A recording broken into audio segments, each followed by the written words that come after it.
Bonjour à tous et bienvenue dans le 21e épisode de Rugby Confidential. Cette semaine, on parle bien évidemment Top 14, mais on a un invité exceptionnel en la personne de Nicolas Deporter. On va pouvoir parler avec lui, parler de cette saison qu'il est en train de faire, de la blessure qui est arrivée sur les dernières semaines. Pas mal de sujets à traiter avec Nicolas, et à la fin on finira par, bien évidemment, le classique, maintenant j'ai envie de dire, de cette émission, messieurs, les questions YouTube. Déjà, comment ça va?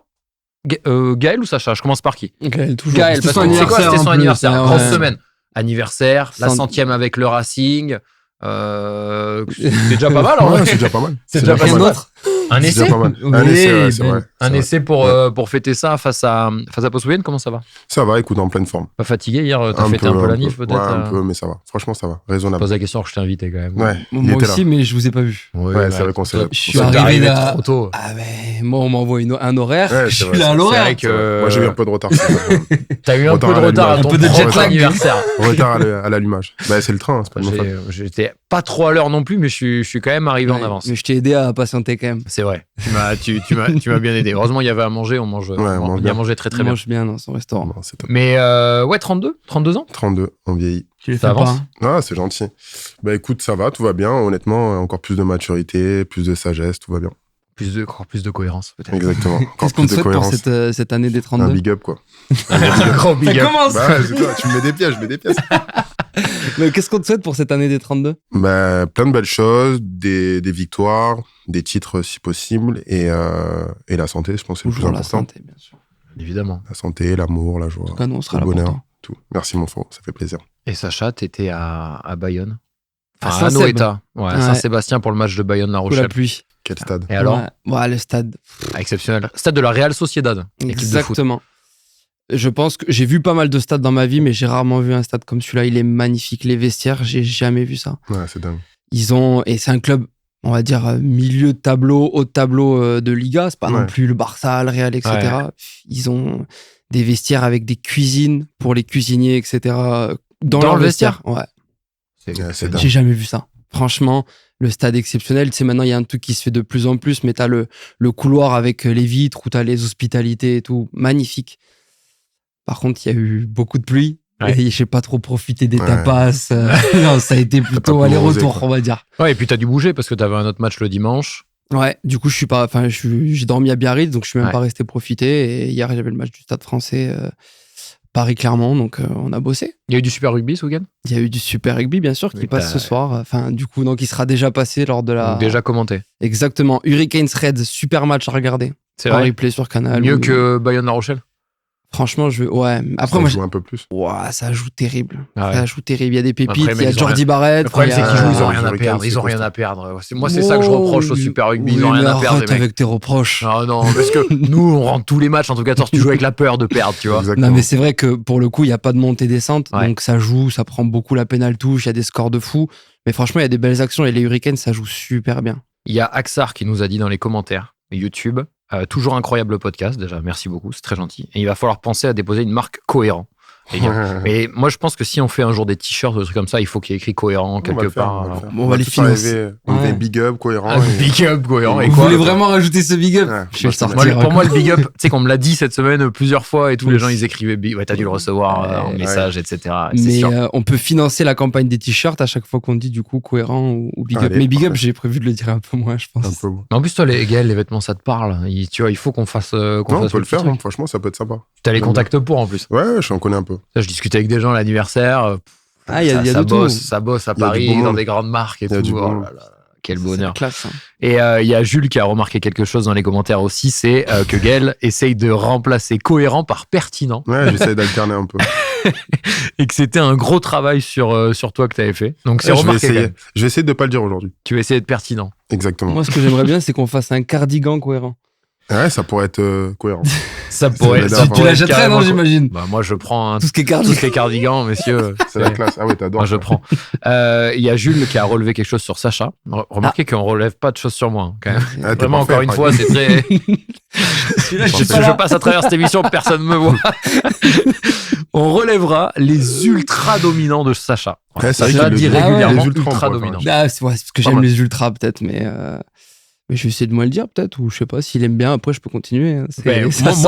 Moi, je trouve ça cohérent que tu utilises ultra dominant. Et d'ailleurs, on a quelqu'un dans les commentaires qui a vécu un moment historique aussi. Qui mentionne Sacha justement. Ah oui. Donc il nous a dit super podcast, c'est un régal. Pour l'anecdote, j'étais à la Rabine il y a quelques années et Sacha marque un essai juste devant moi. Il me fait la passe, un vrai crack. Incroyable. C'est incroyable, je m'en souviendrai toujours. C'est dingue quand même. Un bonnard. C'est un beau souvenir. Sympa. Fait plaisir. Putain, tu envoies le ballon au public et tout, t'es un showman en fait. Je sais pas, peut-être que je me Tu rappelle célébrais plus. ou pas? Non, je célébrais. Ah, il m'est arrivé. T'as jeté le ballon, c'est que t'as dû célébrouiller un petit peu au moins. Normalement pas trop parce que c'était pas des essais non plus, c'était pas des essais à la deux porteurs, tu vois, tu fais pas Exactement. 80 mètres. C'est fin de cours, bout de ligne. Un peu l'essai que t'as marqué ce week-end. Exactement, j'avais rien à faire, juste à plonger. Tu vois Par contre, t'as fait un très beau plongeon. Ouais, j'essaye. Ouais, J'en avais fait un mauvais contre le bien Stade Français, du coup j'essaie de le bosser à l'entraînement. C'est vrai qu'il était pas. Ouais, il était pas au fort. Quand le pied retouche en premier. Mais j'ai eu peur, je me suis dit vas-y, taper, ça va se couper la respiration en atterrissant. Et il faut savoir qu'en vrai, Emilien, c'est presque doublement historique cet essai qu'il a vu, parce que Sacha, c'est 4 essais dans toute sa carrière avec Vannes. 4 essais en 3 ans. La 4e année, c'est pas mal. C'est pas mal. Tu sais qu'en plus. Ah bon, c'est pas beau de taper ça. Et la dernière année, il fait plus de la moitié des matchs de Vannes. Il est tout le temps titulaire quand même, Sacha. Donc un peu de respect quand même sur Monsieur Après Vannes. m'avoir bien dézingué, mais non, mais je te vanne, mais il y a un moment, les hommes mentent, mais pas les T'es filles. un passeur. Exactement. Et ça, on n'en parle pas assez des mecs qui font des passes décisives. Ça, c'est le plus important. Exactement. Moi, j'aimais offrir des cadeaux. Tu vois, petite passe à la fin, c'était pour que ce soit le petit qui marque là. Il y avait.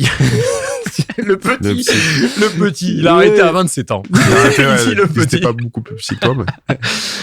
Messieurs, la fameuse rubrique, votre joueur du week-end, s'il vous plaît, pour commencer à parler de top 14. Et si on commençait par toi, tiens, je te prends à contre-pied. Et moi, je vais aller sur Damien Penaud.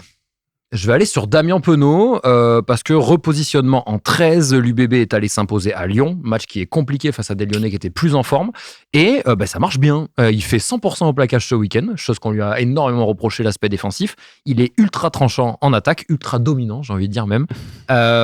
Franchement, j'ai vraiment bien kiffé. Ouais. Gros match de Damien Penaud. Il passe beaucoup les bras au poste de centre. Il y a beaucoup de continuité après lui. Ça, c'est agréable, je trouve. Ouais, il est costaud, il est rapide, il a des mains, il est complet. Donc, en plus, il est formé au centre à la base, je crois. Donc c'est un poste qu'il connaît bien. Gaël, le tien? Moi, Léo Banos, j'ai trouvé sa chistera exceptionnelle. C'est un joueur un peu sous-coté, mais il fait un travail. Troisième ligne de Toulouse. Troisième ligne de Toulouse, excusez-moi. Troisième ligne.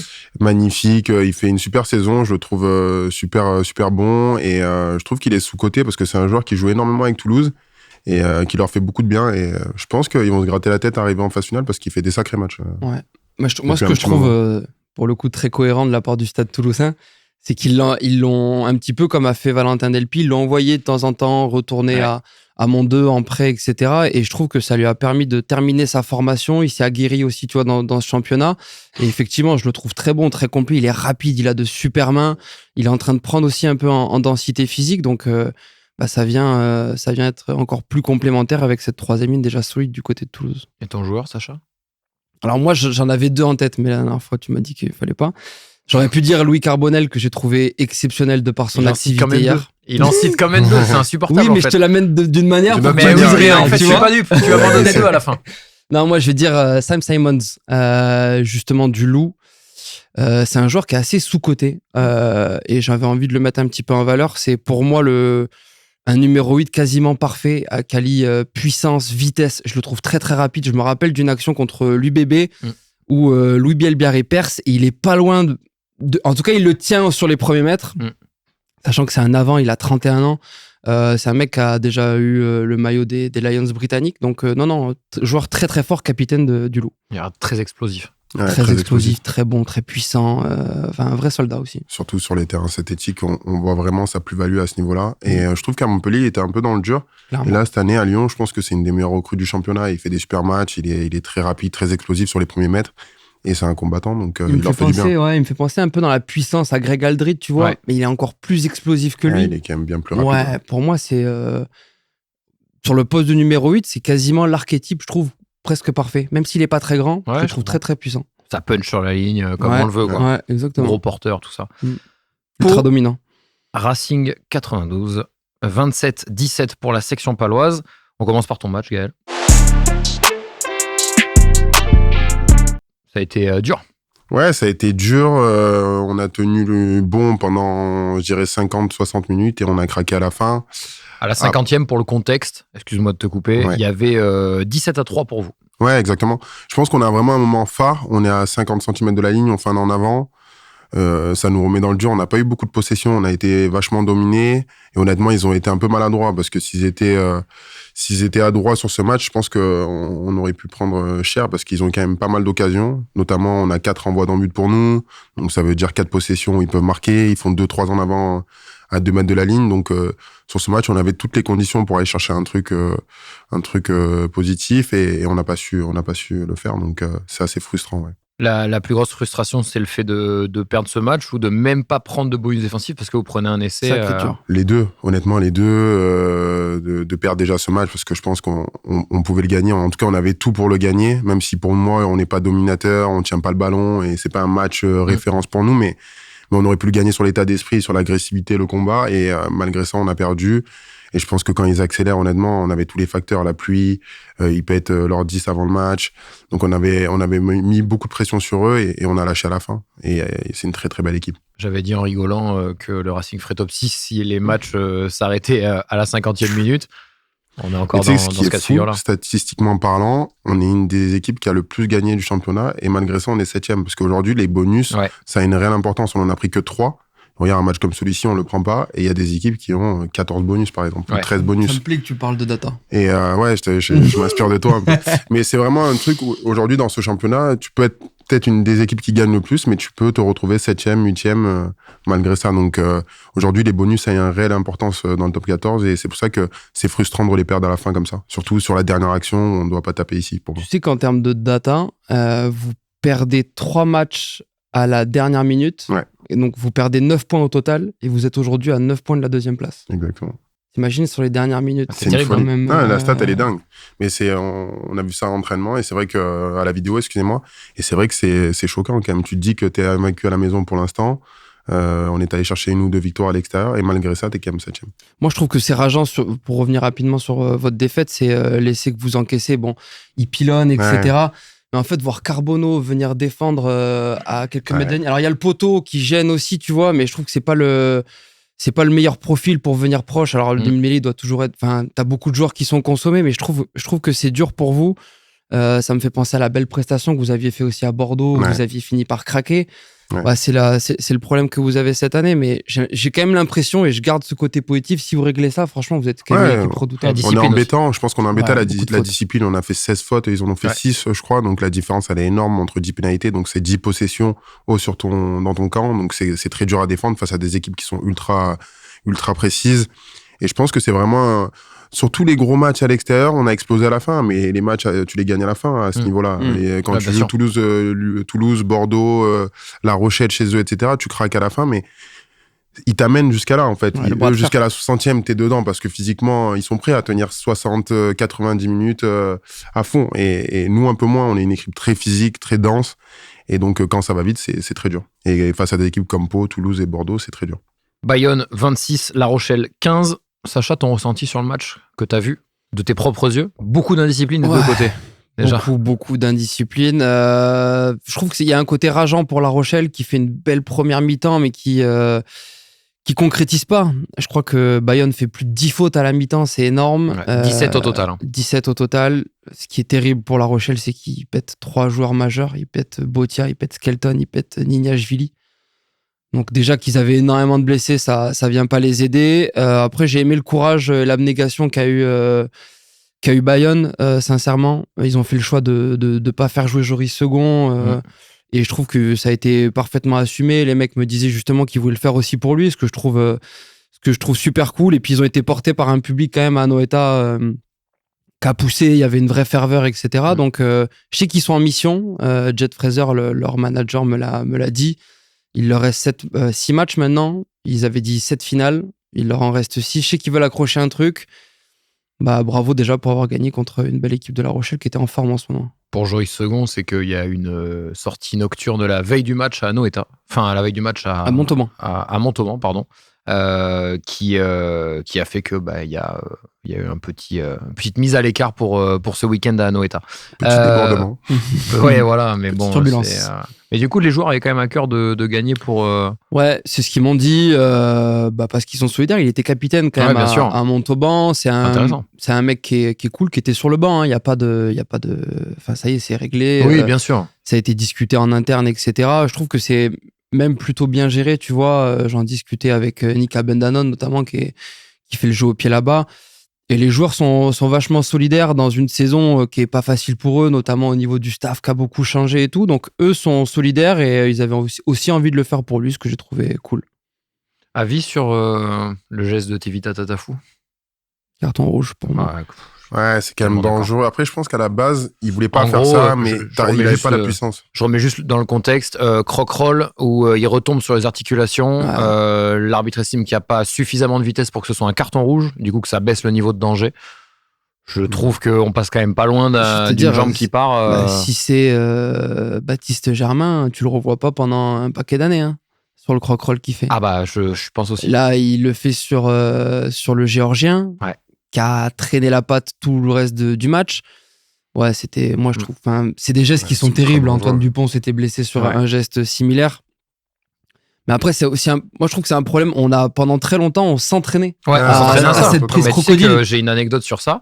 Moi, je travaillais à l'entraînement à Brive et qu'un jour, sur un truc, vraiment, c'est le pire truc. On est tous autour, démonstration. Le mec, il arrive croc-roll, tibia péroné. Ouais, non mais c'est hyper dangereux. Et tibia péroné très visuel. Si vous voyez ce que je veux dire. Horrible. Donc ça sur exactement. Ouais. Et là, c'était, on a arrêté de s'entraîner là-dessus. Et depuis ce jour-là, je fais que dire, c'est un geste malheureusement de merde qu'il faut sortir absolument. Excusez-moi pour le terme, mais c'est très bien. Désolé, maman, pardon, excuse-moi. Maman, je sais que tu regardes les épisodes, je suis désolé.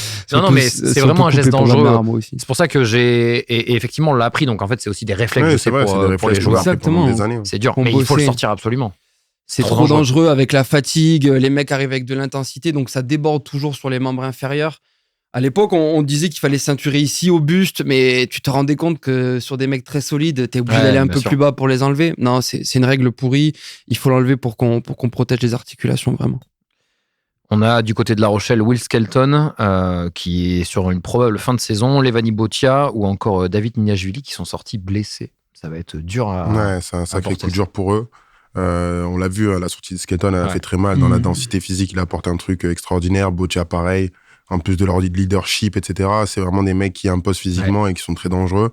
Et le Géorgien aussi va leur manquer parce que c'est un danger permanent. On le voit, il break 2 ou 3 fois, il met énormément de vitesse, il est partout. Donc, je pense que c'est 3 gros coups durs. On a aussi des absents du côté de Bordeaux, mais qui sont allés s'imposer à Lyon, alors que Lyon montrait un bien beau visage ces derniers temps. J'ai parlé notamment du replacement réussi de Damien Penaud sur les 2 derniers matchs, soit contre le Stade Toulousain ou ici face au Loup. Et aussi, tu dois faire en fonction des blessures ou du repos, comme un certain Mathieu Jalibert notamment qui a été mis au repos ce week-end. On a pensé quoi de cette équipe de Bordeaux? Moi, j'aime bien le petit Larag. Ouais. Que je trouve intéressant, qui est en train de monter en compétence petit à petit, mais un bel essai bien servi justement par Damien. J'ai trouvé cohérente cette équipe. Pour le coup, en fait, je comprends pourquoi tu dis mais en fait, ça donne envie. C'est cohérent. Il couvre tout, ce mot. Ouais. Tu peux devrais l'utiliser tout le temps dans la vie. Un bon escient, ouais. Cohérent, ok, cohérent. Non, c'est un beau coup. Moi, j'étais dans le vestiaire après la victoire contre le Stade Toulousain. Yannick Bru avait dit il faut absolument enchaîner et aller faire un coup à Lyon. Pour le coup, il y avait pas Mathieu Jalibert qui leur fait énormément de bien, mais cette équipe, elle est quand même assez complète, même si elle a des joueurs blessés. Elle réussit à faire de grosses prestations. Et puis, je trouvais qu'elle a eu du caractère pour aller s'imposer en fin de match avec le bulldozer Tamaifuna. Donc, bravo. Parmi les autres résultats de ce week-end, Toulon est encore tombé face à Perpignan, 36-20. Castres l'a emporté face à Montauban, 49-17. Et Toulouse l'a emporté face à Montpellier, un peu remanié, avec justement Léo Banos que tu nous as cité tout à l'heure, Gaël. Et enfin, ça s'est terminé hier avec un Sacha en bord de terrain sur un 64-20 entre Paris et Clermont, avec une fin de match absolument dingue. Et Clermont qui prend une 30aine de points dans les 15 dernières minutes. Ouais, c'était assez fou. Ça devait être, même du terrain, ça devait être lunaire. Bah, tu sais, t'as cette impression que là, tout ce qu'ils tentaient, c'était parfaitement réussi. Ils ont breaké énormément. L'ASM a pris 2 jaunes aussi, ça les a pas aidés. Mais non, une équipe sincèrement du Stade Français qui m'a impressionné par son activité. Je parlais de Louis Carbonel qui se propose énormément, qui replace beaucoup ses avants. Qu'en plus de ça, dans ton équipe, t'as Dakuwaka, t'as un Tanivili que je trouve vraiment très très en forme en ce moment. Il est en forme. Qui s'est bien affûté, tu vois, que je trouve hyper tonique, très puncher. Léo Barré qui a été très bon aussi. J'aime bien le fait que Vili apporte un pied gauche aussi. Ouais, exactement. Il prend beaucoup de sorties de camp, notamment. T'as raison de le souligner, c'est important. Mais ouais, c'est une équipe ultra complète, sincèrement. Et puis, tu vois, ce que me disait Louis Carbonel, c'est qu'ils sont libérés, en fait. Ouais. Ils se sentent libérés, ils osent beaucoup. Et justement, Morgan Parham disait aussi à la fin du match, moi, je veux que les joueurs prennent des initiatives, se fassent plaisir. Et ça se ressent, tu vois, d'ailleurs, quand tu joues, quand t'es pas enfermé dans un plan de jeu qui est assez trop structuré par moment, bah, tu te lâches et franchement, une équipe qui se régale. Et si on recevait Monsieur Nicolas Deporter maintenant, messieurs. Allez, let's go. On y va. Allez, feu. On en a parlé au début de l'émission, invité exceptionnel avec nous, le centre de l'Union Bordeaux-Bègles et du 15 de France, Nicolas Deporter. Comment vas-tu, Nico ? Très bien, bonjour à tous. Merci beaucoup pour cette invitation. Franchement, trop content d'être ici, mais mis à part mon bras, tout va. Tu regardes un peu l'émission ? Complètement. Franchement, je vais pas dire j'ai regardé tous les épisodes. Il y en a 21. Voilà. C'est vrai qu'il y en a un peu beaucoup. Je vais pas mentir, mais par contre, j'ai regardé le dernier avec Gaël Boissard, que j'adore. Très bien, franchement, je kiffe ce que vous faites, les gars. Alors justement, tu alors déjà merci pour le big up. Merci pour le big up. Tu nous as parlé de ta blessure. Où est-ce que t'en es exactement ? Qu'est-ce que t'as fait pour cette épaule ? J'ai fait une luxation, donc j'ai pas réinventé le rugby là. Franchement, elle est classique celle-ci. Du coup, je me suis fait opérer, ils m'ont posé une butée, normal. Ça, voilà, on suit son cours. Ça fait 2 semaines que je me suis fait opérer, donc faut être patient. Maintenant, j'ai plus de douleur, c'est le principal. Je peux juste plus bouger mon bras, c'est horrible quoi. Donc la telle est bien basse. Ouais, c'est clair. Ouais, c'est chiant quoi, mais c'est pour pas bouger, éviter de répéter tous les ligaments. Donc il y a plus qu'à être patient quoi. Puis c'est épaule droite, moi j'arrive, je lui tends la main pour lui serrer. Il m'a regardé en C'est mode la classique. t'es vraiment con. Je suis vraiment con, désolé. La classique. Vraiment le classique. Et donc tu sais pas trop encore pour combien de temps t'en as, tout ça. Non, ils te disent 3 à 4 mois, donc ça dépend comment ça si évolue, j'ai un bon quoi. kiné. Ouais. Je rigole, Attention, le vrai test pour les kinés du bébé. j'ai le meilleur. Non, après, tout dépend aussi comment mon corps réagit, donc je vais essayer de revenir le plus vite possible, mais je sais pas quand. Et là, la blessure, elle impacte beaucoup ton quotidien ? Complètement, les petits gestes du quotidien, franchement, c'est horrible, je peux pas faire mes lacets.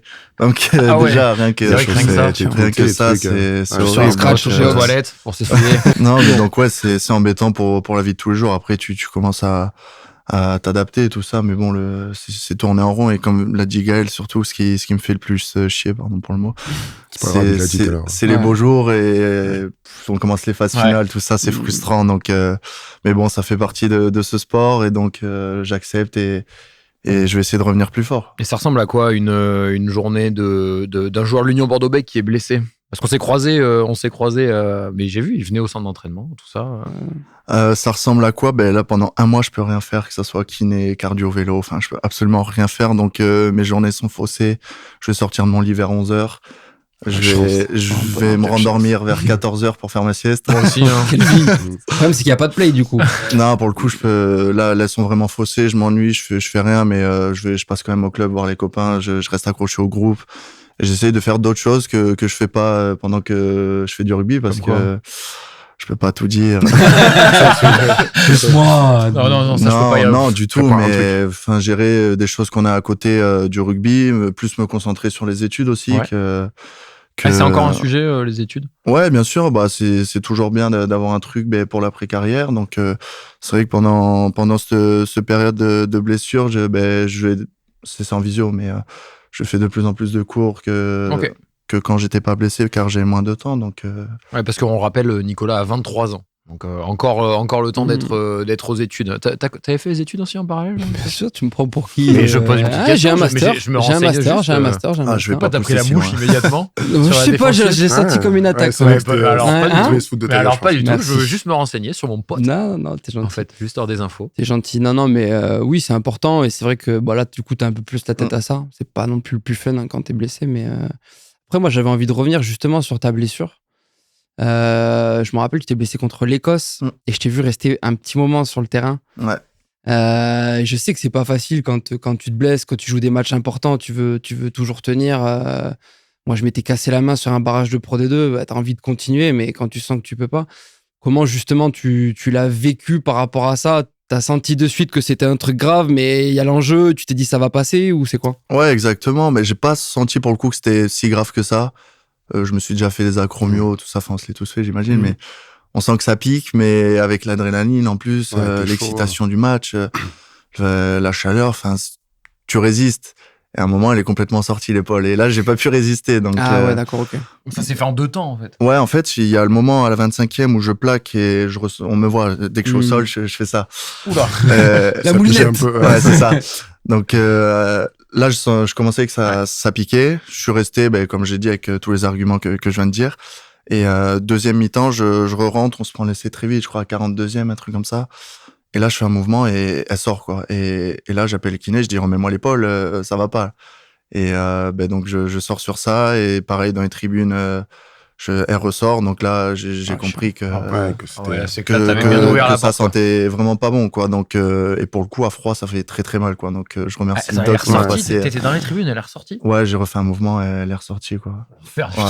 Non, franchement, ça c'est horrible. Et après quand tu regardes les IRM, tout ça, tu comprends, et même le chir quand il a ouvert le truc, il s'est dit tout, fracture, les pus de ligaments, plus rien. C'est dur, mais quand t'es sportif de haut niveau, t'es tellement habitué à forcer aussi sur des petites douleurs, des coups, etc. Là, c'est un match international, Murrayfield, l'Écosse. Je comprends qu'il ait voulu la pousser. Hein. Ouais, c'est vrai qu'il y a extraordinaire expérience, franchement. C'était mon premier match là-bas. Dinguerie. Le stade, il est dingue. L'ambiance, elle est dingue. C'est une des meilleures ambiances du et d'autant plus qu'aujourd'hui, j'ai l'impression que cette équipe de France est suivie partout. Franchement, on est arrivé. L'impression d'être en France. C'est ça. Et on est sorti du bus, une Marseillaise qui éclate. Ça devait être la folie. Même dans le stade, on entendait dès que ça avançait. Franchement, c'était énorme. Déjà au Pays de Galles, on entendait. Merci pour tout le soutien l'ambiance elle est que vous apportez. Ça, c'est gentil. C'est le moment où tu peux le dire. Ouais. Big up. Big up à tous les supporters. Tous les supporters des Bleus. C'est vrai que même au Millennium, ça avait été la folie. Il y a une ampleur autour de cette équipe de France. Donc, on a 4 centres en plateau juste ici, et c'est aussi peut-être l'occasion pour nous de centralier. Moi, je suis un peu le mec polyvalent un peu. Qui se prépare à jouer 10. Non, mais tu vois, tu sauves à peu près. Eh ben, tu oublies tout ce qu'il sait faire. Et t'as à peu près mon profil. Non, mais c'est aussi l'occasion pour nous de parler un petit peu de ce poste de centre. Et je pense que ça peut être cool aussi qu'on parle de la différence 12-13. Comment vous la ressentez? C'est quoi pour vous la différence entre 12 et 13, messieurs? Moi, je trouve qu'il y a aujourd'hui, on l'a catégorisé en disant que le 12 doit être costaud parce qu'on veut qu'il perd fort, etc. Mais à l'époque, il n'y avait pas trop de ça. En tout cas, moi, quand j'ai commencé il y a 10 ans, 12, 13, c'était pareil, tu vois. Et Bastaro, pareil, comme il le dit, il joue 13. Donc, il n'y a pas vraiment de spécificité. Après, ce qui est sûr, c'est que tu as moins de duels avec de l'espace en 12. Donc, tu es plus dans la percussion, dans du jeu direct. C'est pour ça que maintenant, on les veut un peu plus costauds. Mais à la base, honnêtement, il n'y a pas énormément de différence. Là où c'est plus dur, je trouve, c'est en 12, les doubles jobs, etc. Alors qu'en 13, la défense. Tu vois, tu peux lire un peu plus. Et t'as plus d'espace pour rattraper, etc. Alors que 12, t'es vraiment dans l'instant où tu dois... Les doubles jobs sur les défenses. Ouais. Quand il y a des animations, des mecs qui coupent. C'est très dur à défendre en 12 parce qu'il faut vite réagir avant que le mec passe. Ouais. Alors que quand t'es en 13, tu peux l'amener vers la touche et avoir le temps de le contrôler. Alors qu'en 12, faut être vraiment rapide et bien les faire. Et on l'a vu, par exemple, contre l'Écosse et tout, il les joue très bien, ces trucs-là. Et c'est très dur à défendre pour nous, les centres, quand t'es en 12. Donc, en gros, si on peut faire un gros résumé, sur le 12-13 actuel, on a un 12 qui est sur des rails un peu, qui a tendance à prendre le centre du terrain. Plus de et le 13 qui a plus dans le jeu des espaces et défense dans les espaces aussi. Bon, on le voit, ces 5-6 dernières années, les 12, ça a été jeu d'anti, il y aura Moefana, moi de temps en temps. Mais généralement, ils sont beaucoup plus costauds, plus bas, très explosifs. Et les 13, c'est des profils comme Nico, plus rapide, plus longilignes, plus rapides. Ouais, il y a plus d'espace. Plus d'espace, quoi. Après, tout dépend. Tu vois, comme dit Gaël, on a beaucoup catégorisé ce poste de 12 sur un mec solide. Mais bon, tu regardes la Nouvelle-Zélande, ils mettent Jordi Barrett. Donc, Il fait un 95. Non, il est solide, mais il a pas le même profil que Yoram. Dans le profil, Ouais, c'est pas un mec comme Joe Danty, c'est Ou différent. Bundy Aki, Mais ou- pourtant, c'est l'un des meilleurs au poste, quoi. Donc, Toi, tu sais faire les deux. alors, je sais faire les. En tout cas, je fais les deux, on m'oblige. T'as eu Non. fait les deux, en tout cas. J'ai eu fait les deux et pour le coup, j'ai très peu joué en 12 avant mes premières sélections en équipe de France où On était ensemble, en assemblés. plus. Et il m'a mis en 12 alors que pour le coup, j'avais très très peu joué. Et du coup, mine de rien, quand même, faut s'adapter, quoi. C'est comme le dit Gaël, en fonction de la défense, tout ça. Moi, j'avais plus l'habitude de jouer en 13. Et cette année, avec la blessure du Yoram, du coup, j'ai eu des panés en 12 et je me suis entraîné plus régulièrement, eu des conseils de Yoram et je me suis mieux senti. Donc, franchement. Tu préfères quoi? 13, quand même. Moi, en attaque, surtout, je trouve. Ben ouais, T'as plus d'espace. T'as plus d'espace, tu peux prendre les extérieurs, j'utilise ma vitesse aussi parce que mine de rien, je cours assez vite. Donc je préfère 13. Et là, c'est toi qui donnes les conseils à Damien Penaud? Non, du tout, je vais rien apprendre à Damien parce que Damien, il a joué au centre, il a commencé centre. Franchement, j'ai rien à lui apprendre, Damien. Donc, au contraire, c'est lui qui me donne des conseils. Mais si vous voulez qu'on parle de Damien, pour le coup, là, les 2 matchs qu'il a fait, franchement, ses prestations, c'est énorme. Et c'est aussi tout le rugby qu'il a, il comprend tout, il a tellement d'envie. Il est costaud aussi, Damien. Ouais, il est costaud, mais le truc, c'est qu'il comprend tout le rugby. Franchement, t'as l'impression, quand on le connaît pas et qu'on voit ses stories, il est juste obsédé Juste par les cartes Pokémon. Mais ce mec, quand tu lui parles et quand tu t'entraînes avec lui, il comprend tout le rugby. Et puis, Il pourrait même jouer 15. Ouais, tous les postes. Il peut jouer mais tous les même, postes. des fois, tu vas le voir, il se met en 10, il se met en 9. Franchement, il comprend tout. Il est trop fort. Tu l'as vu sur le micro qu'il a eu, c'est ce à que j'allais quel dire. point il parle, il conseille les mecs, Ouais. il a un vrai rôle de leadership, même s'il a cette image Complètement. plutôt de mec chill, qui est tranquille. C'est aussi pour ça, je pense qu'il s'entend très bien avec Thomas Ramos, c'est que c'est 2 mordus. Qui ont envie de gagner. quoi, et qui c'est des comprennent compétiteurs de fou, ils galvanisent ses coéquipiers. Moi, je suis assez impressionné. C'est vrai que via les médias, c'est pas la facette de lui qu'on voit le plus du tout. Le Damien sur un terrain et le Damien à l'extérieur, il y a ce thème fou qui reste, mais pas dans le même sens. Qu'est-ce que tu penses de la défense de Mathieu Jalibert en 13, justement? Je sais que c'est un sujet intéressant parce que du coup, souvent, ça fait déplacer les centres au poste de 10 et 12. Qu'est-ce que t'en penses? Moi, qu'est-ce que j'en pense? On en a parlé.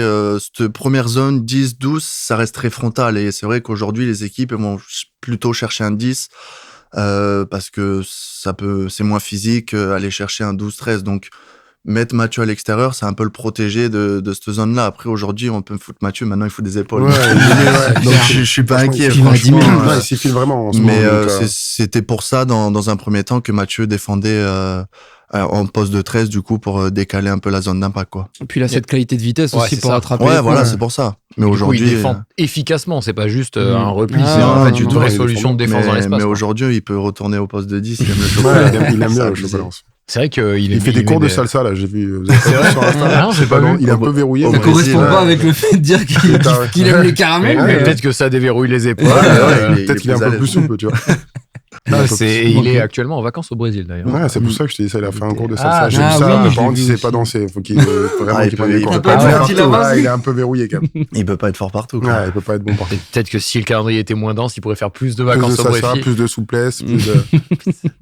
Et par exemple, quand t'as vu la mise en place du système avec justement Mathieu Jalibert placé en position de 13, comment tu le vois, comment tu le ressens de ton point de vue, même ce nouveau système défensif entre guillemets qui est arrivé avec les Bleus? En fait, nous, on n'a pas trop été impactés, surtout que là, on a eu la chance du coup de jouer Mathieu, Yoram, moi. Ouais. Et c'était déjà un programme qu'on faisait à Bordeaux. Mathieu, on le faisait décaler au poste de 13, dans un premier temps pour le protéger, parce que au début, il n'était pas aussi impactant que ces jours-ci en défense. Donc, franchement, on s'est très vite retrouvé. On avait pas mal d'automatismes, donc on n'était pas trop gêné par ça. Mais franchement, aujourd'hui, Mathieu, sur ce qu'on lui reprochait par rapport à la défense, je je pense que ça a été corrigé dans tous les sens. Aujourd'hui, c'est un mec qui défend. Enfin, ça s'est vu contre l'Irlande, quoi. Il est 11 sur 12, un truc comme ça. Enfin, et je pense que tu regardes ses derniers stats au plaquage. C'est vachement amélioré, on l'avait souligné. Est-ce que c'est le meilleur 10 du monde actuellement? C'est dur de dire meilleur 10 du monde. Il fait partie des meilleurs 10 du monde, ça c'est une certitude. Mais intéressant aussi de parler du poste de 13 que tu portes très régulièrement aussi, Gaël, en équipe de France. T'incarnes aussi, via ce poste de numéro 13, le fait d'être capitaine de défense. Comment ça se passe quand Gaël n'est pas le capitaine de défense? Est-ce que c'est le 13 toujours qui récupère ce rôle-là avec les Bleus, ou est-ce que c'est éventuellement ailleurs sur le terrain?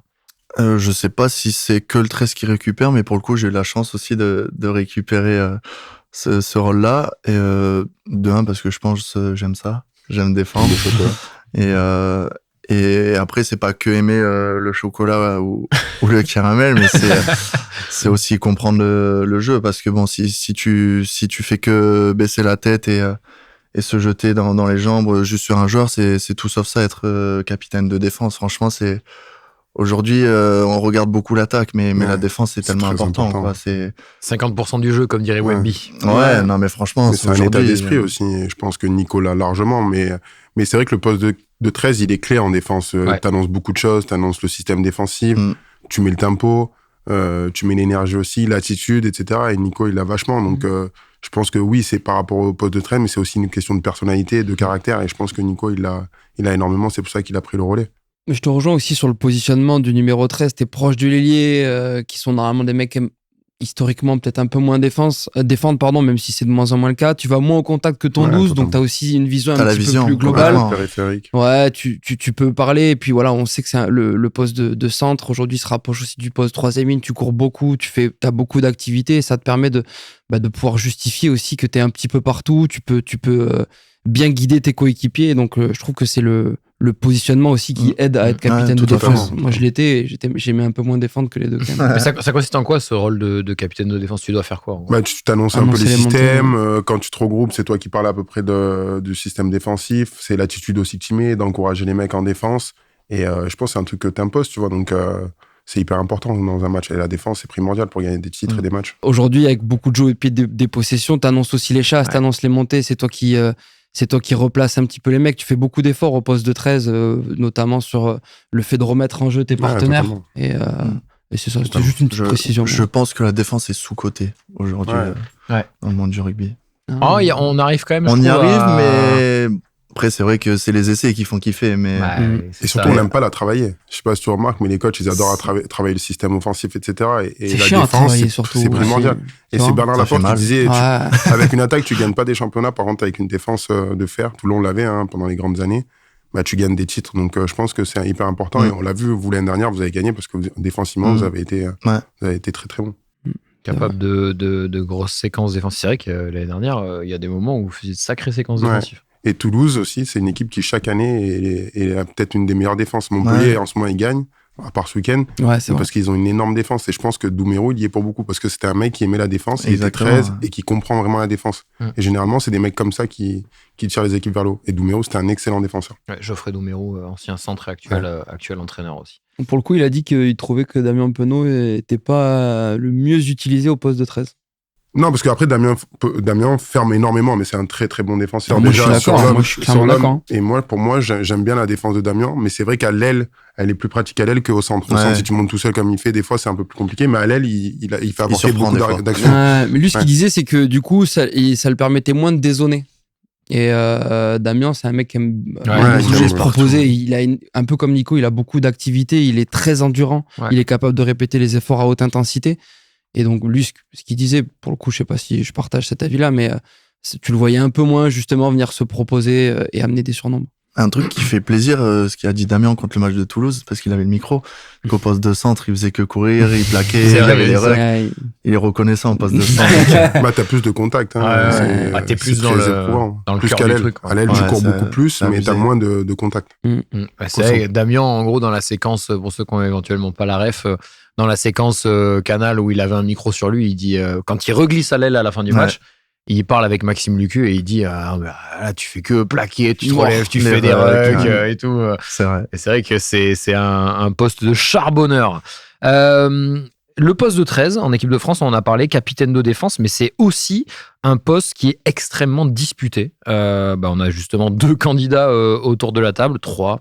Avec Sacha dans les Non, moi, c'est terminé, mais pour toi, je sais pas, avec le crunch qui attend. Les gars, écoutez, moi je dis, on va n'est pas à chauffer, l'abri. Je vous dis, On n'est pas à l'abri. Non, finalement, peut-être pas. Parce qu'il y a ils s'en sont vite aperçus. Non, mais non, c'est pas ça, c'est qu'il y a une légende qui s'est glissée dans le casting. Tu peux pas lui prendre le poste de 10. Michalak. Je vais pas dire, juste tu peux pas prendre le. Je garde secret, mais c'est un truc où c'est justifié que je puisse glisser en 12, potentiellement. Mais du coup, je disais, poste extrêmement disputé. Le fameux ranking a l'air aussi très évolutif. C'est un truc que vous vivez comment ?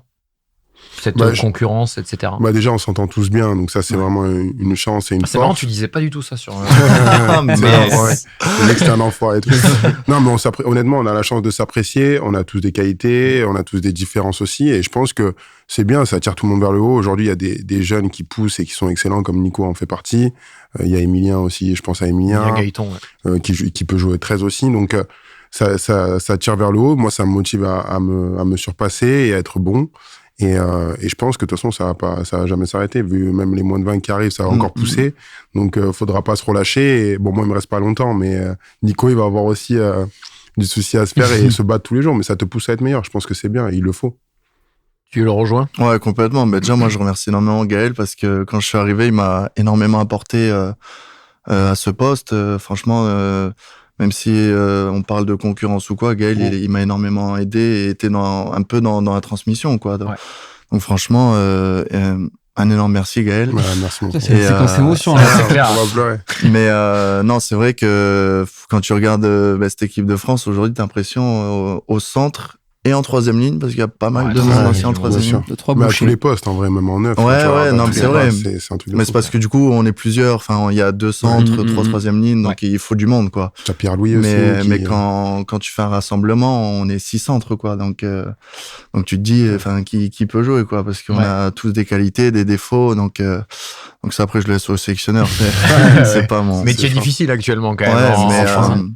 Mais du coup, c'est vrai que ça pousse à donner le meilleur de soi-même. Mais après, on reste tous dans le même objectif, c'est de se faire travailler et de gagner le plus de matchs possible. Donc, il y a quelque chose d'assez intéressant sur toi, Nico, c'est qu'on l'a dit, t'as que 23 ans.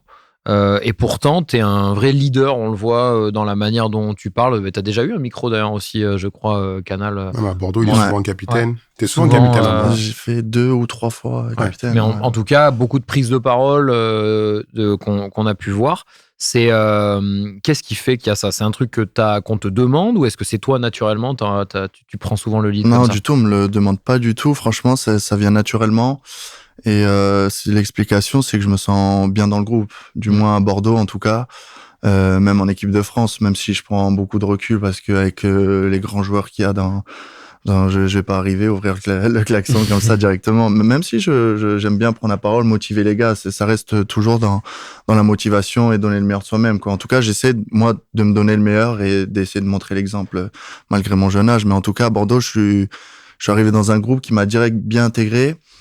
Que ça soit les joueurs, après le staff, tout ça. Donc j'ai pu prendre énormément confiance en moi grâce au groupe et qui m'a donné la permission d'être en confiance. Donc franchement, c'est pour ça que je me sens autant à l'aise et sur un terrain, que ce soit à l'entraînement, pendant les matchs ou dans la vie de groupe généralement. C'est intéressant ce que tu dis. Et moi, j'ai l'impression que c'est les nouvelles générations qui sont vachement comme ça. Prêt plus tôt. Prêt plus tôt. Moi, à l'époque, quand j'arrivais, c'est vrai qu'on avait tendance à avoir tellement de respect aussi pour les mecs que presque on se montrait un petit peu moins, etc. Et j'ai envie d'avoir ton avis sur comment tu le ressens. Aujourd'hui, il y a de plus en plus de jeunes joueurs qui percent tôt. Ouais. Je pense par exemple à Pau, Desperes, etc. J'ai l'impression que vous arrivez moins sur la pointe des pieds, tout en respectant quand même les mecs, mais par contre, vous êtes prêts à montrer vos qualités, tu vois. Ouais, comme tu le dis, moi, franchement, je suis arrivé, j'avais des étoiles dans les yeux. Enfin, pouvoir rien que m'entraîner avec les joueurs pros de l'UBB, c'était quelque chose de fou. Donc, le respect, il y était et il restera toujours. Et je pense que c'est aussi ce qu'ont ressenti les plus anciens. Je te parle de ça, c'est Jeff Poirot, Clément Ménadier, tout ça, qui m'ont direct bien intégré. Et donc, j'ai pu prendre confiance en moi. Et c'est pour ça que je me sens aussi bien à l'aise dans cette équipe. Et comme tu le dis, aujourd'hui, les jeunes, j'ai l'impression, on joue, quoi. Vous êtes mieux préparés peut-être aussi à ça. Je pense qu'il y a une meilleure préparation sur les équipes jeunes. C'est ça. Trucs jeunes, etc. C'est ça, ouais. Je pense que sur les équipes jeunes, en tout cas, moi, je sais que à Bordeaux, le staff des espoirs, il est en contact avec le staff des pros. Les prépas se font presque en même temps. Donc, franchement, je pense qu'il y a une meilleure préparation sur l'arrivée d'un jeune. T'as beaucoup porté les boucliers quand t'es monté ou non, très vite t'étais intégré au jeu? Parce que moi, quand je suis monté au Stade Toulousain à l'époque, à part tenir le bouclier, je touchais pas le ballon de l'entraînement. C'est vrai que ça se fait plus, ça. Ouais, c'est vrai que quand on parle du coup avec les plus anciens, c'est vrai que, ou même vous, pour le coup... c'est que même moi. Vraiment, genre un passage avec les pros, c'était rare. Ouais, voilà, c'est ça, où tu y allais vraiment pour de la chair à saucisse. T'as fait le Pôle France, toi, ou pas? Non, ça été plus. Ça a été plus et j'ai pas fait... Je pense, pour le coup, je pense que c'est une bonne chose que le Pôle France ait pu exister, parce que moi, je me rappelle, j'étais au Pôle France toute la semaine, et quand je redescendais le week-end, j'étais même pas titulaire avec les espoirs parce que j'étais pas là. Ouais, donc en fait, le fait de rester au contact du groupe pro, ça te permet plus rapidement de sortir, d'évoluer, bien sûr. Et tu progresses encore mieux que quand tu restes avec les mecs de ton âge. En fait, avec les espoirs aujourd'hui, c'est un groupe élargi. C'est ça aussi la réalité.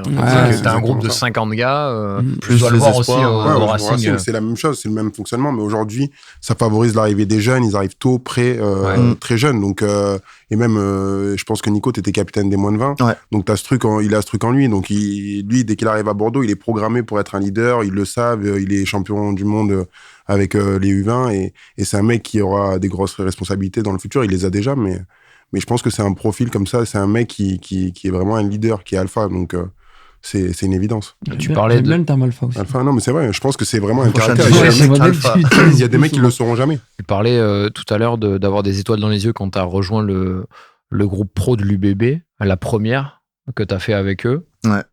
Ça devait être quelque chose. T'as ressenti quoi un petit peu? C'était fou parce que on a le temps pour que je raconte un peu l'anecdote. Je vais essayer de la faire vite. J'étais 24 sur le match à La Rochelle, donc la préparation des 24, c'est pas la même. Du tout. Surtout que moi, quand je remets juste le contexte, excuse-moi. En gros, sur une feuille de match, il y a 23 joueurs et des joueurs supplémentaires, on appelle 24e. Et en cas de blessure, à l'échauffement notamment, ou autre, mais qui arrive très peu, qui arrive rarement. Moi, j'ai été pas mal sur ce timing-là. Il y a ce joueur qui intègre le groupe. Voilà. Ouais. Donc, j'étais 24. Donc, trop content de pouvoir faire l'aventure avec le groupe, mais complètement détente, du coup, de pas jouer le match. Buffet, hôtel, ouais, c'est ça. Quand t'es 24, mais même aujourd'hui, quand on est 24, on kiffe, quoi. C'est complètement différent. Et donc, on fait notre soirée. Donc, je dormais avec, notre soirée, c'est tranquille à l'hôtel. Juste, c'est le soir, quoi. Ouais, voilà. Donc, on va en boîte. Donc, je suis dans la chambre avec Louis Bielbiaré, comme d'hab. Et pour le coup, on se couche vers 1h du matin, je crois. Mais on avait la musique, l'enceinte, fenêtre ouverte, tranquille. Donc, et le lendemain, je dors en mode avion. Le lendemain, j'allume mon tel et je vois un appel du coach. Et je fais merde, putain, on va se faire défoncer. Musique trop forte, tout ça. J'ai dérangé Louis Bielbiaré qui allait jouer. Merde. Donc, il me dit, je le rappelle, il me dit, viens dans mon bureau. Donc, je vais dans son bureau. Vache, la pression. Ouais. Et là, du coup, j'arrive dans le bureau, c'était à l'hôtel. C'était qui le coach? C'était Frédéric Charrier et Julien Lairle. Et du coup, je penche la tête et ils me font, viens, assis-toi. Voilà, j'arrive comme ça. Je dis, bon, mais JB Dubié est malade, t'es remplat. Moi, je fais comme ça. Alors, trop content, quoi. Direct.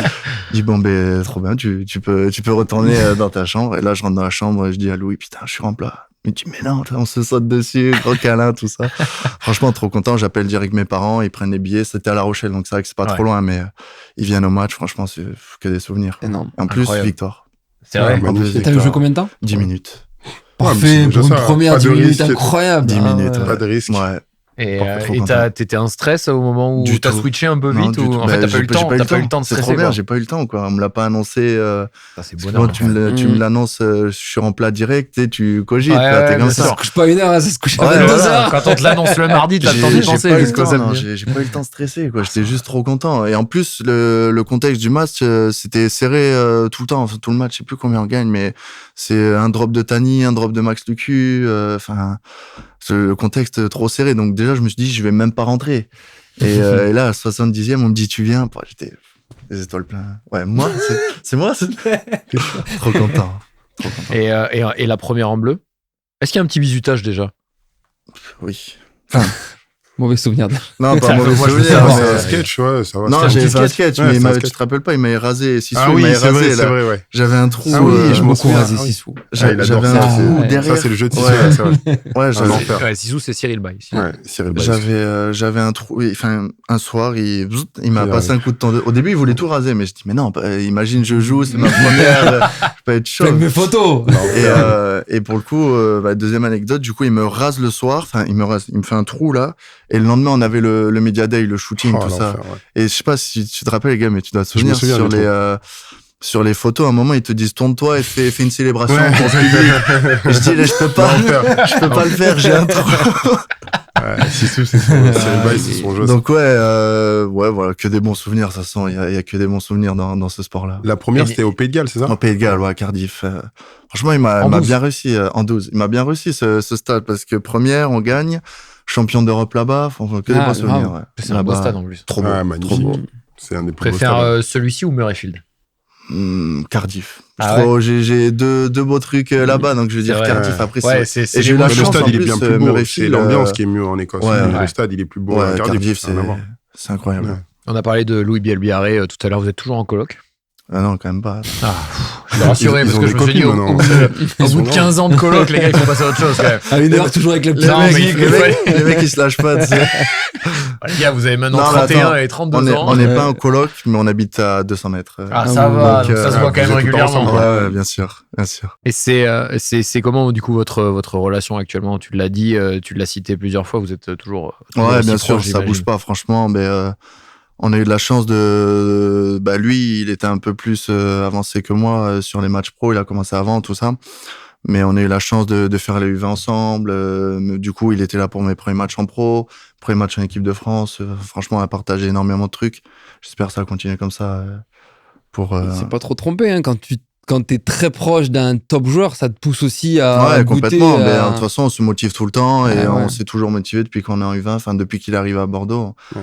on s'est toujours motivé à donner le meilleur de soi-même, quoi. Il arrive encore à te surprendre? Aujourd'hui, il surprend pas qui. Donc, Ouais, c'est vrai. c'est impressionnant. Tu vas te dire où est-ce qu'il va s'arrêter. Enfin, il a Souvent dans l'embut, il s'arrête souvent dans l'embut. Ouais. Non, mais il a 25 sélections, un truc comme ça. 26. Enfin, le mec, il va s'arrêter où? Ouais, Tu t'attendais à ça, toi, quand tu Non. quand tu l'as vu, au final, tout jeune, en train de... Bah, c'est surtout que moi, Louis, je le connaissais pas. J'avais entendu qu'on avait signé. De Grenoble. Ouais, c'est ça, il est de Grenoble. J'avais entendu qu'on avait signé un ailier à Bordeaux. Enfin, du coup, rien d'affolant parce qu'en plus, moi, j'étais centre, donc je stressais pas. Mais du coup, j'ai regardé les matchs U20. C'était les 6 nations au Pays de Galles. Et il était avec son casque rouge, mais Louis, à 18 ans, ça doit être 70 kilos, tout sauf impressionnant. Je me suis dit, mais c'est pas possible. Et pour le coup, Laurent Marty, il a eu bon. Donc, il a eu la vision, on peut le dire. donc franchement, j'espère que ça va continuer comme ça pour lui, pour nous, mais pour lui aussi, personnellement. Ouais. Ouais, pour vous, UBB ou UBB, équipe de France. d'ailleurs, c'est une arme fatale, ce mec. mais vous avez globalement, même derrière, que des armes fatales du côté de Bordeaux. Ça doit être dingue de jouer avec cette ligne de 3 quarts aussi. C'est complètement fou. C'est franchement. Ce qui est bien, c'est que on a des automatismes de zinzin, on a chacun nos qualités, chacun nos défauts.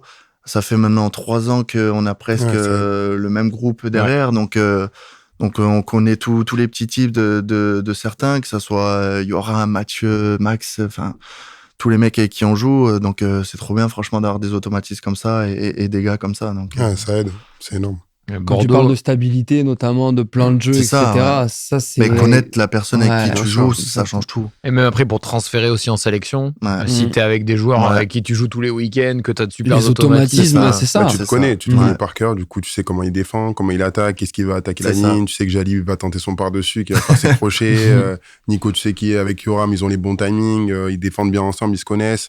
Loulou Bielbarré, tu sais qu'il y a un turnover, tu mets un coup de pied, t'as 90% de chance de le tu peux te replacer. Tu peux déjà aller dans l'embut et puis voilà. Ça, après, Donc, c'est un aide. peu du feeling, j'ai envie de dire, le jeu au pied où tu sais qu'il peut y avoir. mais tu sais qu'il va y être. Ouais, mais c'est pas que du feeling, c'est préparé. Ouais, Ça, c'est ouais, préparé. c'est pas faux. Non, mais mais c'est vrai, il y a, tu peux- il y a tu de la perds, place c'est- au talent et à l'intuition dans votre jeu où quand même tout est préparé et huilé du côté de Bordeaux. Ouais, bien sûr. Mais nous, on a beaucoup travaillé le jeu dans le désordre. Et quand tu vois, du coup, on va dire les cracks qu'il y a dans cette équipe, franchement, tu fais la passe à Damien. Damien, moi, dès que je sais que Damien, il a la balle, quand il est à l'aile, je vais prendre 2-3 mètres derrière lui parce que tu sais pas ce qu'il va faire. Ouais. Et non, mais c'est vrai. Damien, ça sort toujours les bras, t'as toujours des possibilités de continuité. Je sais que Damien, je vais pouvoir prendre 2-3 mètres de recul avant qu'il me fasse la passe. Loulou, je sais que je vais devoir vraiment accélérer 2-3 mètres devant lui pour que j'anticipe après. Mais c'est pour ça que c'est bien de connaître les gars, de jouer très souvent avec eux. Ouais, parce que t'adaptes toutes tes attitudes en fait autour de ce qu'ils sont capables de faire. Le vécu collectif, c'est un truc que tu peux pas avoir quand t'arrives dans une équipe, un nouveau coach, quand t'es une recrue, etc. Mais c'est un truc qui se fait petit à petit au fur et à mesure des années et qui par contre devient un super pouvoir parce que tu connais tellement tes coéquipiers, il l'a dit, que du coup t'as le bon placement, t'es au bon endroit, t'es au bon moment parce que tu sais qu'il aime bien faire sa chistera à droite ou son jeu au pirazan. Et en fait, ça c'est trop fort. C'est aussi une des forces du Stade Toulousain justement. Est-ce qu'à 7 il y a ça aussi?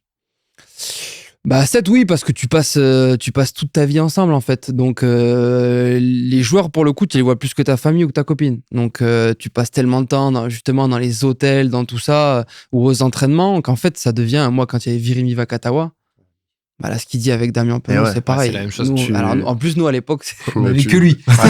C'était le cheat code, c'est dur. Donc, si tu veux, on lui faisait la passe, et là, t'avais 3-4 mecs qui venaient se mettre autour, à gauche, à droite, et lui, c'était crochet intérieur, offload. Il t'a envoyé des offloads de partout, et toi, tu marquais des essais. Là, pour le coup, j'avais marqué 2-3 bons essais, mais parce que j'avais plus personne devant moi, tu vois. T'avais juste à courir. Ouais, mais en fait, non, effectivement, ce vécu, le fait de bien connaître ces mecs. Et nous, je me rappelle, à Vannes, on avait fait des réunions comme ça, entre 3 quarts, pour dire, c'est quoi ton geste favori, tu vois. Moi, c'est le raffut à gauche, et du coup, si. Tu t'enroules. Exactement. Et du coup, petit à petit, on apprenait à savoir ce qu'aimaient faire les autres, et ça nous servait en match après.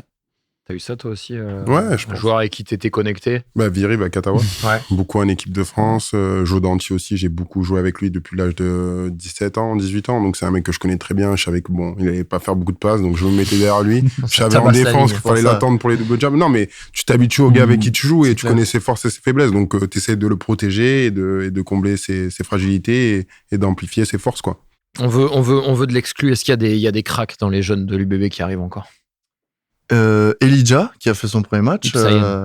Elijah Ipsayen, troisième ligne, je fais ton job. Régale-toi. Alexis.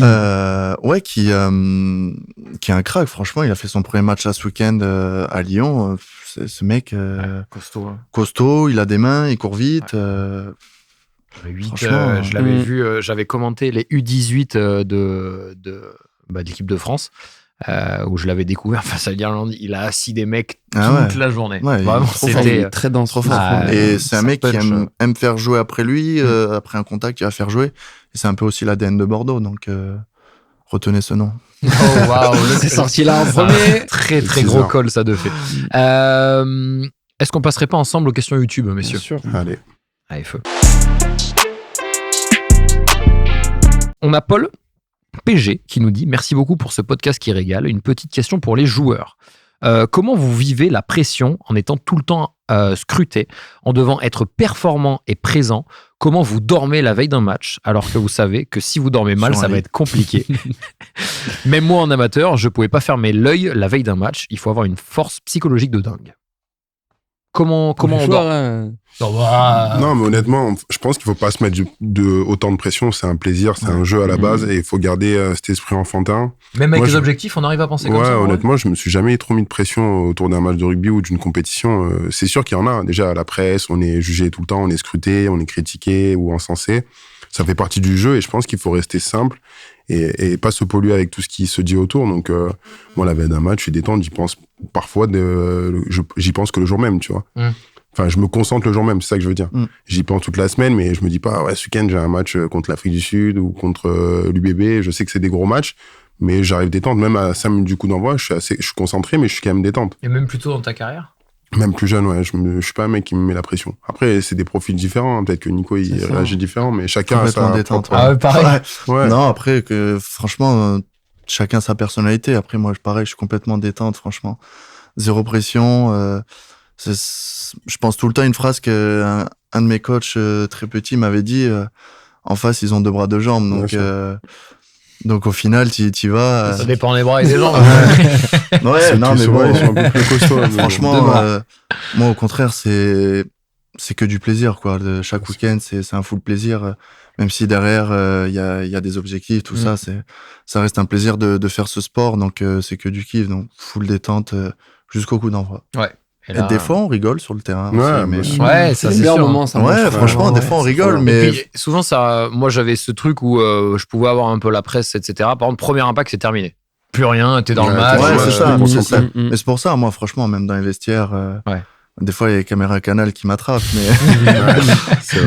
je suis tellement de détente, même pendant l'échauffement, je suis encore détente. Par contre, quand il y a le coup d'envoi, là, j'arrive à switcher, je suis dans mon match, mais même des fois, quand il y a Damien qui dit putain, c'est un platane, t'es obligé de rigoler, quoi. Mais les préparations, elles ont vachement changé par rapport à l'époque. Ça se mettait sous les douches, ça se mettait des grands coups de presse et tout. Aujourd'hui, t'as plus de musique déjà dans les vestiaires. Ça permet de se détendre aussi. C'est hyper individuel, en fait. Il y a un mec je suis quand même curieux de ta réponse à toi, Sacha, parce que toi, t'as vécu un truc différent, qui sont notamment les tournois de rugby à 7, où sur un seul et même week-end, t'as plusieurs matchs. Est-ce que t'es détendu tout le long ou il y a des petits moments où tu dois re-switcher plein de fois? C'est particulier, quand même. Ouais, pour le coup, le rugby à 7, tu passes par toutes les émotions. Tu passes par le fait de rigoler, de devoir récupérer, de devoir dormir alors que tu joues 2 heures après. Ouais. Donc, t'as un petit peu tout. Mais pour le coup, le rugby à 7, c'est encore plus une fête que ça. Ça danse et tout. Voilà, ça danse. Les avant-matchs, il n'y a pas de discours à se baver dessus. Hein.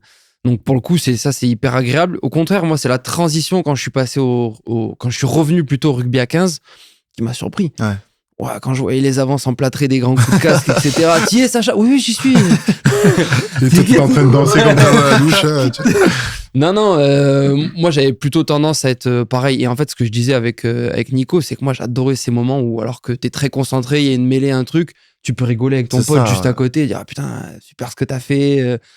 Et c'est cool, je pense que c'est important aussi d'être détaché, ça te permet de jouer ton rugby, de t'enlever aussi cette pression et d'être toi-même, en fait. Et j'ai l'impression, tu vois, je discutais hier avec Lou Carbonel, il me dit, putain, je me suis jamais senti aussi bien parce que je joue détaché, j'ai envie de me faire plaisir. Putain, le mec, ça se voit, il rayonne, quoi. Donc c'est ça qu'il faut réussir à trouver le bon partage entre les deux. Généralement, c'est Ça, c'est très beau, ça. J'ai rien dit. Non, mais c'est l'équilibre. Non, c'est pas ça. C'est pas l'équilibre dont tu me parlais. Ah, tu me tailles sur Big Up là, c'est pire. Dis-moi jusqu'au bout, fais la phrase. Non, mais y a pas de fais la phrase. C'est juste l'attitude qui m'a. Fais la phrase. Non, il y a pas de galère. Il y a pas de phrase. Messieurs, si vous deviez changer de poste pour un match, quel poste prendriez-vous? Pas le droit de répondre 12 si vous êtes 13. Bah moi, je dirais arrière. J'aurais adoré jouer à l'arrière. Tu plaques un peu moins. Tu plaques un peu moins. Attends, il n'y a pas un mec qui plaque autour de la table à part Nico. Non, mais tu plaques un peu moins. Dans les ballons de contre-attaque, t'as le bon positionnement. T'es avant-dernier, donc tu touches pas mal de ballons. T'as la classe quand t'es 15. Tu peux taper. Les seuls trucs que j'aime pas autour. Ouais, exactement. Qui pense quoi? Pour faire des posts Instagram. Pour les reels. Pour les reels. Donc ouais, je dirais 15, tout simplement. Moi, j'aurais dit 3e ligne. Ah ouais. Vraiment, le chocolat. 8 ou 3e ligne. 8, c'est une petite sortie de mêlée, là. Juste pour les ballons portés et tout, à l'entraînement et tout, j'aurais pas aimé. Ah non, les oreilles. Tu vois ce que je veux dire, là, t'es à l'arrière, l'échauffement des Anglais. En vrai, on joue pas le même poste, les mecs de devant. Tu les vois leurs échauffements, t'as envie d'aller faire ce qu'ils font. Les entraînements avec les semaines, franchement. Nous, les 3 quarts. Quand on fait les jeux au pied et tout. Mais nous, c'est détente. Déjà, on sort 30 minutes après les gros. Eux, ils ont le casque. Quand ils vont rentrer une arcade, une cheville. Les gars, vous avez fait quoi? À l'échauffement au Stade de France sur le dernier crunch. Donc nous, on est en bord de terrain, on fait l'émission d'avant-match et on voit les Anglais se mettre 10 minutes de pick and go. C'est un autre métier. Dans l'ambiance. C'est un autre métier. C'est un enfer. Et franchement, quand les gros ils vont faire leur entraînement, je te jure, il y en a tout le temps, il y a une arcade. Toi, frérot, tu sors, tu fais des passes, tu joues au pied. Si t'as trop chaud, tu fais des vidéos. Non, franchement, protégez-vous, jouez derrière. Si tu peux. Moi, j'aurais dit 15 comme Gaël. Mon rêve. Déjà à l'époque, je lisais la BD Les Rugbyman avec Bourrichon, gros gosse. Gros big up. Il a failli dire gros big up. C'est vrai, il a failli le dire. Oh là là, le Jones. C'est toi. Donc non, le poste de numéro 15, je le trouve trop stylé. T'as une perspective de derrière. Tu dois être décisif quand t'as un mec qui perce. Donc à la fois, t'as ce côté où c'est important en défense. Tu peux amener du jeu au pied, tu peux venir t'intercaler un peu partout dans la ligne. Ça, je trouve ça top. C'est un poste qui m'aurait plu, mais j'avais pas les qualités, notamment de pied pour. Après, si tu te retrouves en 1-1 en défense, ça dépend qui t'es en face. C'est des défenses compliquées, ça c'est sûr. Mais bon. Ok. C'est un petit 15. Et toi, du coup? Moi, c'est une bonne question. Devant, non. À droite, j'aurais bien aimé être pilier droit. Le mec a rien compris. Pilier droit, faire des mêlées. Le mec, il est con, lui. Droitier, lifter les mecs en touche et faire des mêlées avec 800 kilos sur les cervicales, moi, ça me chauffe terrible. Non, 10, j'aurais bien kiffé être 10, ouais. Ouais, 10, c'est pas mal aussi. 10, j'aime bien. Touche beaucoup de ballons, tu diriges un peu qui touche la balle autour de toi. C'est vrai, c'est pas Ça, si un mec Ou qui fait pas, ta tomber tous les responsabilité, ou pas évident. ou pas. Et ouais, par contre, très très actif, pose ta responsabilité. Mais tu vois, T'es vachement dépendant aussi de tes avants, je trouve, au poste de 10. Ouais, de comment ça se passe. Puis on tape souvent sur les 10 quand il n'y a pas d'animation, quand le jeu est lent, etc. C'est un poste assez dur quand même. Et vous, dites-nous dans les commentaires quel poste vous auriez joué. Donnez votre poste original et le poste que vous auriez pris dans les commentaires directement. Et on écoutera aussi vos prochaines questions la semaine prochaine. Merci à tous. Merci Nico. Merci d'être à venu. vous. Merci. C'était vraiment très très cool. Et on se retrouve la semaine prochaine pour l'épisode 22 de Rugby Confidentiel. Merci aux équipes qui nous ont encore accompagnés sur cet épisode. Et on se donne rendez-vous la semaine prochaine. Abonnez-vous, likez. Et voilà, c'est déjà pas si mal, non? Et big up à tous, big up à tous les gens qui écoutent. Voilà, merci ceux qui notent aussi sur les plateformes. Ciao, ciao.